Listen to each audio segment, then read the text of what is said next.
Andy, welcome to Fort Dodge, Iowa. Have you been to Fort Dodge many times? I have. Started coming up here while I was covering the state softball tournaments, of course, and we've come up a number of other times for some other stories. Shot some football here before. You know, it's obviously one of the further drives from Des Moines that's still in the viewing area, but we're certainly happy to be back here for RVTV.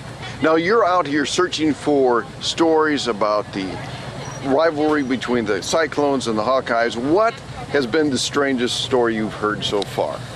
Oh, you know, I think some of the stories that stand out to me are always the stories about the houses that are divided, and you know, husbands and wives. You got, you know, he went to Iowa, she went to Iowa State, and they've, you know, been married for 40 years, but on the day of the game they stay in separate parts of the house, or they you know, they found a way to coexist for a long time.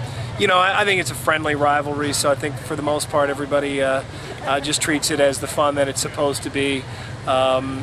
So, you know, it's a pleasure to see people just really enjoying the teams and the sports in their state. And, you know, I mean, Iowa, we only have 3 million people here in the state, and we, you know, happen to have these two BCS schools here. We have Iowa and we have Iowa State. We're very lucky, and when the two of them get together, well, then you're darn right, we do make a big deal out of it. And I think that's a lot of fun. That's one of my favorite parts about being here in the state.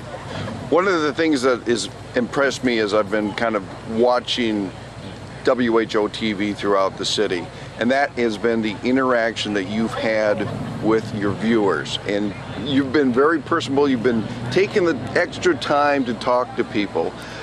Why is that important to you as a broadcaster? Well, you know, I think in the media, you're asked to cover the immediate world around you, and all too often I think we get stuck in the station, get stuck at the newspaper, stuck at the radio station, and we kind of lose touch with just who it is that's watching us or listening to us or reading what we have to say. And I think it's really, really important to get out there and reconnect, because you know, we're supposed to be reporting the news that these people want to read or want to hear about, and well, how are you going to know what that is unless you actually know those people? So and also I just think it's fun. You know, I like getting out to the towns and finding these, you know, funny little stories that you know, that you can't find unless you actually go out and do that stuff yourself. I mean, you can't just, you know, hear it secondhand. You kind of have to get out and do it firsthand. And you know, that's one thing that I've been really, really lucky about with this job, is that I've been able to do stuff like the touchdown of the week in Chopper 13, and you know, land the helicopter in these small towns all around the distant perimeter of the Des Moines area. Been able to do stuff like that. I've been able to go out and do feature stories on you know, organic farms, and on you know, fishermen, and all kinds of, you know, small quirky businesses that you wouldn't just find if you stayed in, you know, the malls and the busy streets around Des Moines. I mean, Iowa is a state of small towns, and to me that's the best part about it, is getting out into those small towns and really, you know, picking up the flavor of the state, so to speak. So I think it's important, and I think that more people in the media, more reporters, should do this kind of thing. They should get out there and they should get to know stuff. I mean, it's great PR for the station. Obviously, we get out, we show our faces, and we show that we're not just, you know, some talking head on camera. We're actually, you know, real people just like you and just like anybody else that's here today. And you know, you get out and I think you show that. And I think, you know, you get to know your viewers, and people see that and they like it. Final question, Andy. What is your lasting impression of Fort Dodge, Iowa, as you leave today?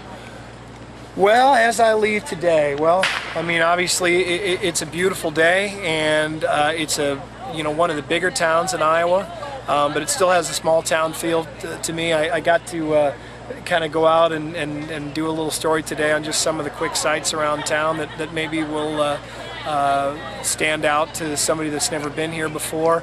I guess the one thing that just kind of jumped out at me is we have the same Des Moines River down in Des Moines, but it doesn't look like this. You know, it's dirty and it's really, really deep, and it doesn't have these, you know, beautiful steep bluffs everywhere and the high railroad bridges going over.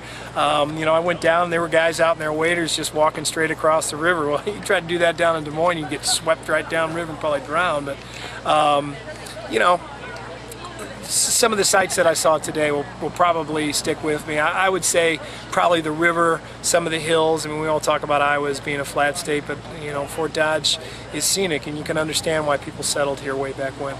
Andy, thanks for coming out here, and thanks for bringing the WHO TV team along with you. Well, it's my pleasure, Bill. We hope you come back. All right. Thank you very much for your time.